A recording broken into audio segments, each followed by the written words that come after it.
Oi, eu sou o Totos e é o seguinte, eu não sei se você já teve contato com a franquia chamada O Reino Gelado. Se sim, conta pra mim nos comentários como foi. Porque comigo aconteceu um dia aleatório onde eu vi um vídeo no YouTube da Larissa Manoela onde ela ia dublar um dos filmes mais recentes dessa franquia.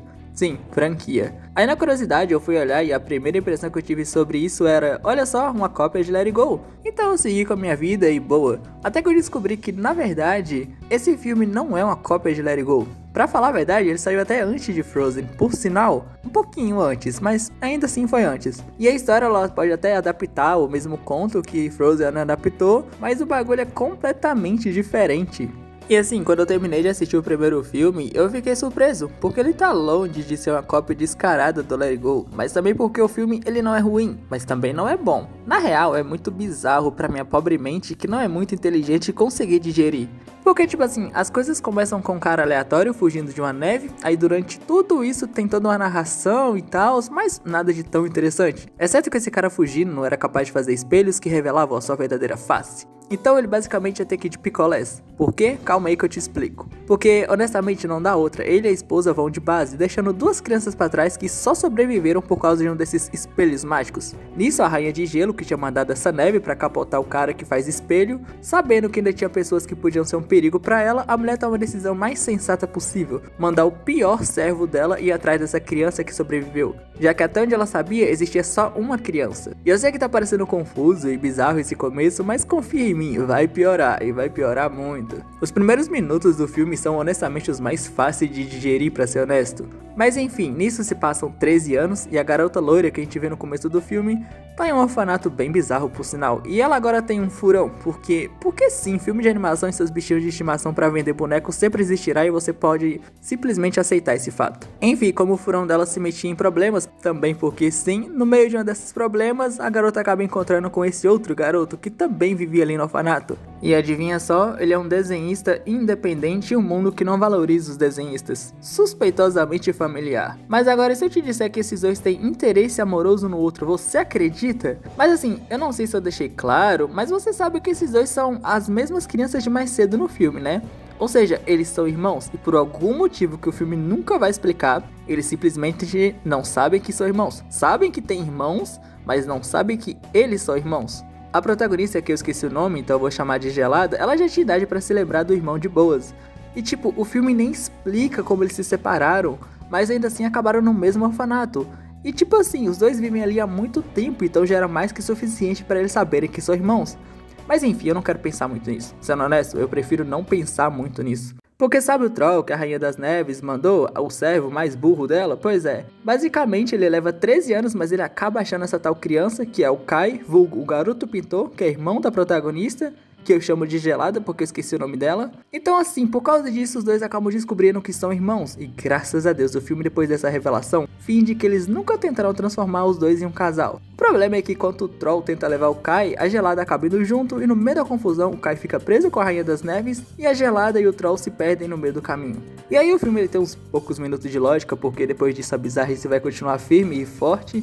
E de bônus, uma encheção de linguiça muito grande. Porque eu não sei se eu comentei antes, mas esse filme tem 1 hora e 15 minutos. E se você assiste animação com uma certa frequência, tu sabe que quando um filme de animação costuma ir pro cinema, o mínimo é 1 hora e meia, às vezes um pouco mais. E esse filme ele não conseguiu chegar nisso não, então eles precisam enrolar pra poder ter mais tempo. E eles fizeram o máximo que eles podiam pra enrolar nesse filme, mas tipo assim, o máximo mesmo. Tem literalmente 2 trechos do filme que são úteis, mas o resto é resto e pronto. Não, é sério, se liga. Primeiro, eles encontram essa velha bruxa que literalmente cultiva flores e vende elas, nada demais. Porém, essas tal flores não têm cheiro, mas a Gelada, que é a escolhida do filme, faz as flores terem cheiro. Por que ela faz isso? O filme ele não vai explicar, só aceita. Então a bruxa tenta prender ela ali, mas o troll salva ela e toda essa cena é feita para que um pouquinho mais à frente no filme a Gelada divida um doce com o troll e ele começa a se apegar mais a ela e sair do lado do mal e ir pro lado do bem.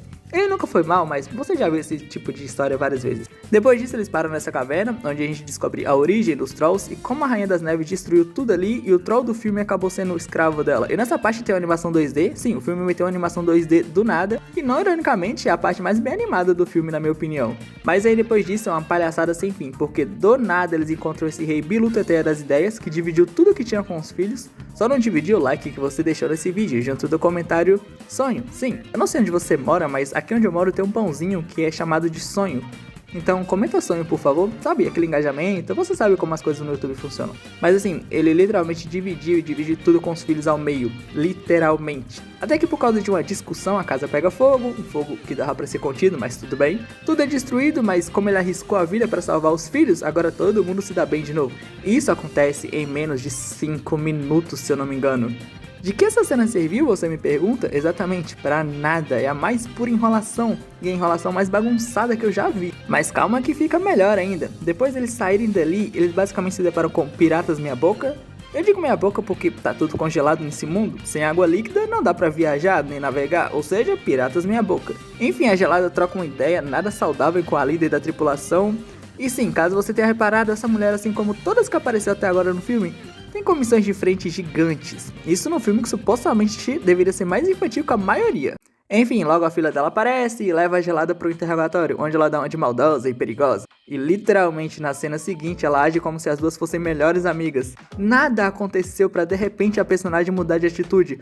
O filme só decidiu que ela ia ter uma outra atitude e pronto. Essas cenas assim, elas claramente são feitas pra encher linguiça do filme. Só que nem o próprio filme quer encher uma linguiça direito. Não tem uma explicação, por mais besta que seja, as coisas só aconteceram e pronto. Até a mãe que tava dando uma de perigosa mais cedo, agora tá completamente de boa e ajudando a garota, torcendo pra que ela consiga fazer a missão dela. Esse filme simplesmente não faz sentido, é uma cena que não tem utilidade nenhuma atrás da outra que não tem utilidade nenhuma. Mas enfim, aí depois a Gelada encontra essa véia aqui, que diz pra ela que abraços mudam tudo. É só um foreshadowing pro próximo roteiro que vai acontecer no filme. Roteiro? É mais ou menos isso aí.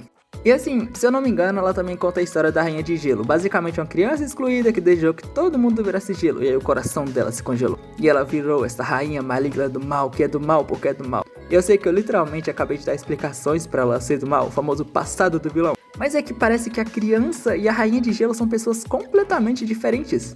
Nisso, quando a Gelada finalmente chega no castelo, ela vê o irmão dela nas últimas, a rainha que podia acabar com tudo em um segundo some, deixa para um exército dela capotar a protagonista, que é salva e ajudada pelo Troll. Então ela vai pra fight com a rainha, que bom, ela vem se abraçando a rainha, então ela volta a ser criança antes de ter sido corrompida.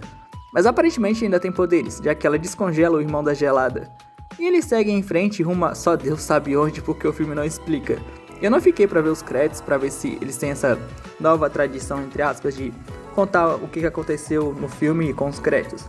Se você viu Luca, Raio, Último Dragão e mais alguns outros filmes por aí, você sabe que eles começam a contar histórias, tipo, o que aconteceu depois do final do filme nos créditos. É uma parada legal e faz as pessoas ficarem pra assistir os créditos. Mas enfim, o filme acaba e parece que eu resumi os acontecimentos, depois eu resumi de novo e aí resumi de novo. Só porque eu não queria falar mais desse filme. Se parece isso, tem meia verdade. Eu não tenho muito mais o que eu queria falar sobre mesmo. Então, tipo, é um resumo mesmo.